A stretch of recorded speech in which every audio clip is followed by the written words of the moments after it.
দর্শক, স্থানীয় সরকারের জনপ্রতিনিধিদের সরিয়ে দেওয়ার বিষয়ে আলোচনা করতে আমাদের সঙ্গে স্টুডিওতে উপস্থিত হয়েছেন সহকর্মী আসিফ জামান। আসিফ, 12টি সিটি মেয়র, তার পাশে 493টি উপজেলা পরিষদ চেয়ারম্যান, তাদেরকে তাদের পদ থেকে সরিয়ে দেওয়া হয়েছে। আপনি এই বিষয়টি কিভাবে দেখছেন?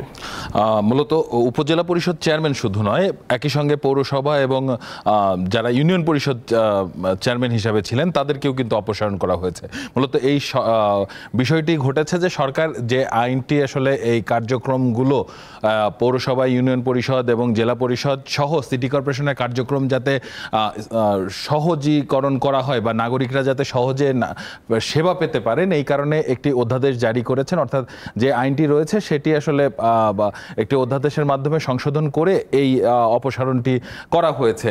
মূলত এই অপসারণটি করার পেছনে কিন্তু একটি বিষয় রয়েছে, আপনি যেটি বলছিলেন যে এই 5 তারিখে মূলত প্রধানমন্ত্রী বিগত প্রধানমন্ত্রী যে আওয়ামী লীগ সভানেত্রী শেখ হাসিনা যখন দেশ থেকে পালিয়ে যান, তারপরে মূলত বেশিরভাগ আওয়ামী লীগ নেতা যারা এই সকল পদগুলোতে দায়িত্বে ছিলেন, বিশেষ করে পৌর মেয়র ও উপজেলা পরিষদ চেয়ারম্যান, জেলা পরিষদ চেয়ারম্যান এবং সিটি কর্পোরেশনের মেয়র হিসাবে আওয়ামী লীগের নেতৃত্বাধীন দলীয় ফোরাম থেকে যারা নির্বাচিত হয়েছিলেন তারাও কিন্তু গা ঢাকা দিয়েছে। এবং যে কারণে কিন্তু এই ধরনের শহর থেকে শুরু করে পৌর এলাকা পর্যন্ত এক ধরনের অচল অবস্থা বা স্থিতি অবস্থা হয়েছে, যে কারণ এই ধরনের প্রতিষ্ঠানগুলোতে কার্যক্রম একেবারে ব্যাহত হচ্ছে এবং সেই কার্যক্রমগুলো আসলে পুনরায় যাতে চালু করা সম্ভব হয় বা নাগরিকরা যে নাগরিক সেবাগুলো থেকে বঞ্চিত হচ্ছেন সেগুলো চলমান রাখা যায়, এই কারণেই মূলত এই সরকার এই সিদ্ধান্ত নিয়েছেন এবং যে অধ্যাদেশটি মূলত আইনটি রোহিত করে যে অধ্যাদেশ জারি করা হয়েছে সেই অধ্যাদেশের মাধ্যমে কিন্তু এই সেবা কার্যক্রমে যারা জড়িত ছিলেন তাদেরকে অপসারণ করা হয়েছে এবং নতুন করে সেখানে প্রশাসক নিয়োগ দেওয়া হয়েছে।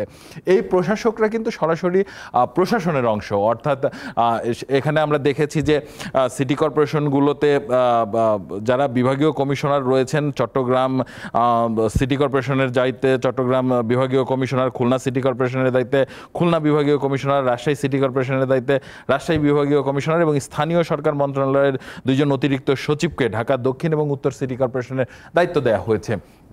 মূলত এটি আসলে নাগরিক সেবা সহজীকরণের একটি প্রক্রিয়া। তবে এর আগে আরেকটি বিষয় আপনাকে বলে রাখি যে ডক্টর মোহাম্মদ ইউনূসের নেতৃত্বাধীন অন্তর্বর্তীকালীন সরকার যখন শপথ গ্রহণ করেন, প্রথম থেকেই কিন্তু গণমাধ্যম একটি প্রশ্ন বারবারই তাদের কাছে করেছেন যে নির্বাচন মানে জাতীয় নির্বাচন কবে হবে বা নির্বাচনী প্রক্রিয়াটি কেমন হবে।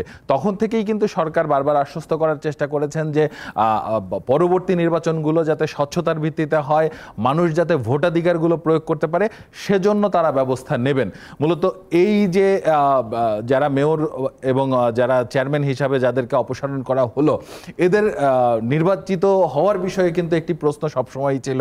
বিগত 15 বছর ধরে যে নির্বাচনগুলো হয়েছে সেগুলো নিয়েই কিন্তু আসলে প্রশ্নগুলো ছিল যে জনমানুষের সম্পৃক্ততা, অর্থাৎ ভোট দেওয়ার যে অংশগ্রহণমূলক যে নির্বাচন হওয়ার কথা সেটি হয়নি, যে কারণে তাদেরকে অপসারণ করার পরে সরকার হয়তো এর পরবর্তীতে নির্বাচন কমিশনকে ঢেলে সাজিয়ে বা স্বচ্ছ নির্বাচনী প্রক্রিয়া চালু করে মূলত পরবর্তী ভোটাধিকার স্বচ্ছতার মাধ্যমে পরবর্তী নগরপিতা কারা হবেন বা উপজেলা পৌরসভার চেয়ারম্যান কারা হবেন সেটি আসলে নির্বাচিত হওয়ার প্রক্রিয়াতে যেতে পারে। আপনি যেমনটি বলছিলেন যে এখন যারা দায়িত্ব পেলেন প্রশাসকরা, নির্বাচিত যারা প্রশাসক আছেন দায়িত্ব পেলেন, তারা সেবা কতটা নিশ্চিত করতে পারবেন বলে আপনি মনে করেন? দেখুন, এখানে হচ্ছে প্রশাসকরা কিন্তু সরাসরি সরকারের কাছে দায়বদ্ধ, অর্থাৎ তিনি সরকারি চাকরিজীবী, তার চাকরি বিধি অনুযায়ী তিনি নাগরিক সেবা দিতে বদ্ধপরিকর। মূলত সে জায়গা থেকে তার উপর তাকে পেছনে যে জায়গাতেই আসলে পাঠানো হোক না কেন তিনি নাগরিক সেবা নিশ্চিত করতে বাধ্য হবেন।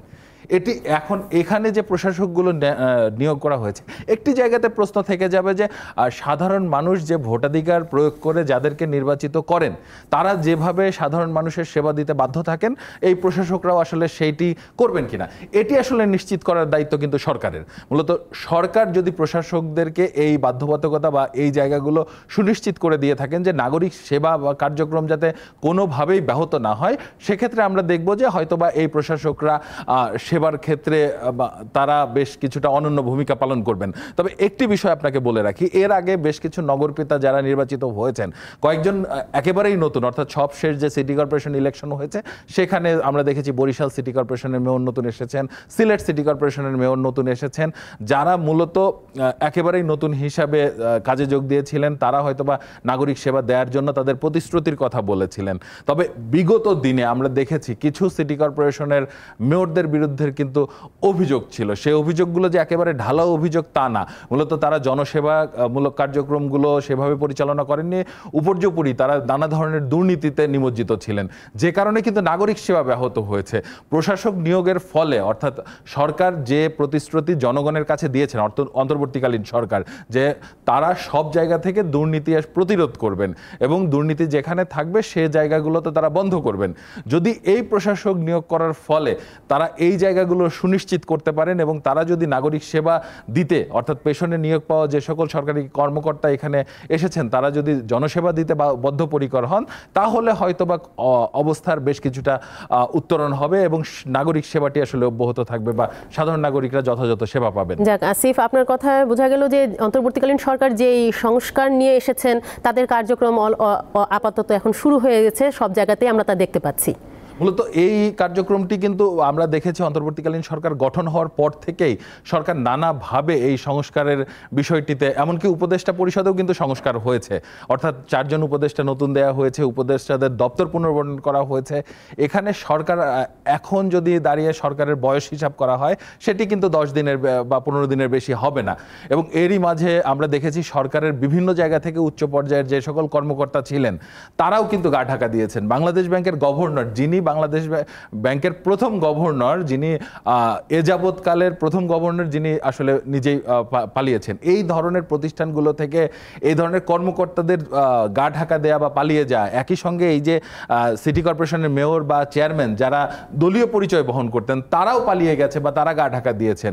তো এই জায়গাগুলোতে সেবা কার্যক্রম পরিচালনার জন্য সরকার কিন্তু তাৎক্ষণিকভাবে ব্যবস্থা নিয়েছেন এবং তার যে সংস্কারের কথাটি জানিয়েছেন সেই সংস্কার প্রক্রিয়ার মধ্যে কিন্তু এই নতুন নিয়োগ করা বিভিন্ন প্রশাসনের কর্মকর্তাদের জায়গাগুলোতে ঢেলে সাজানো এবং এই যে প্রশাসক নিয়োগ দিয়ে এই জায়গাগুলোতে সেবা কার্যক্রম অব্যাহত রাখা, এটি আসলে সেই সংস্কারের অংশ। তবে সংস্কার প্রক্রিয়াটি চূড়ান্ত রূপ লাভ করবে সরকার যেটি জনগণের কাছে প্রতিশ্রুতি দিয়েছেন যে সব সংস্কার করে যথাযথ নির্বাচনী প্রক্রিয়ায় ফেরত আসবেন।